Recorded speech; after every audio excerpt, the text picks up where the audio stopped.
আসসালামু আলাইকুম সবাইকে। আশা করছি আপনারা সকলে অনেক ভালো আছেন।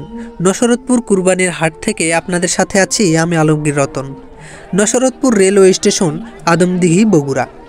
কুরবানির পশু ক্রয় বিক্রয় হচ্ছে এখানে। অসংখ্য কুরবানির পশু এসেছে আজকে। জায়গা অনুযায়ী পশুর পরিমাণ অনেক বেশি, তাই পশু রাখার জায়গা দেওয়া অসম্ভব হয়ে উঠেছে আজকের এই বাজারটিতে।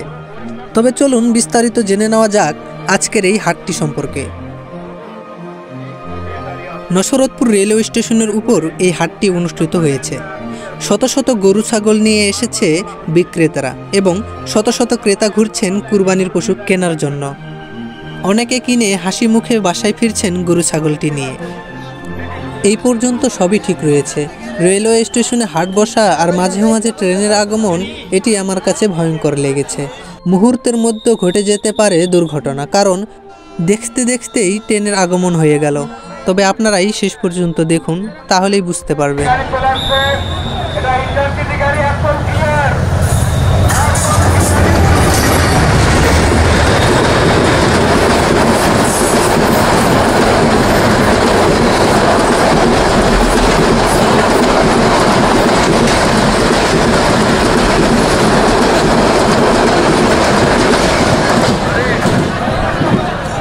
ভেবে দেখেছেন, শত শত গরু ছাগল এখানে ট্রেনের শব্দে লাফালাফি শুরু করেছে। মুহূর্তের মধ্যেই ঘটে যেতে পারত যে কোনো দুর্ঘটনা। শুধুমাত্র এই একটা জিনিসই আমার কাছে অনেক খারাপ লেগেছে। এছাড়া এই হাটটির সকল কিছুই ভালো লেগেছে আমার। সম্ভবত এই নশরতপুর রেলওয়ে স্টেশনের এই হাটটিতে আগামী শুক্রবারে আর একটি হাট রয়েছে, যেটি এই কুরবানির শেষ হাট এবং চূড়ান্ত হাট হতে চলেছে। আপনারা চাইলে আপনাদের গরু কেনার জন্য এখানে আসতে পারেন আগামী শুক্রবার। কল্পনার বাহিরে পশু উঠেছে আজকের এই হাটটিতে। অসংখ্য নাদুস নুদুস ষাঁড় গরু সহ বিভিন্ন ধরনের গরু এবং ছাগল ভেড়া উঠেছে আজকের এই হাটটিতে।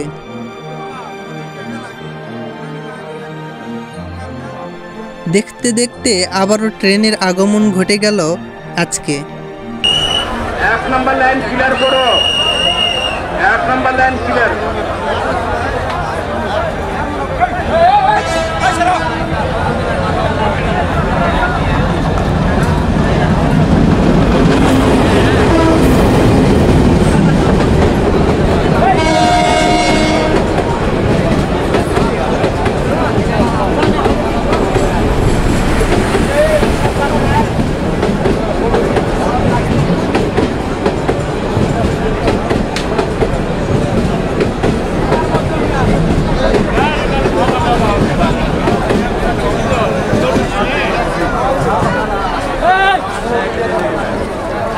দেখেছেন ট্রেন আসার কারণে কী রকমের থমথমে পরিবেশ হয়ে উঠেছিল এই হাটটির।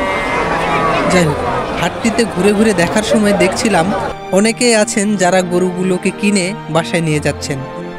যারা এখনও কুরবানির পশু কিনতে পারেন নাই, অবশ্যই আপনারা আসতে পারেন আগামী শুক্রবার এই নশরতপুর স্টেশনের কুরবানির হাটে।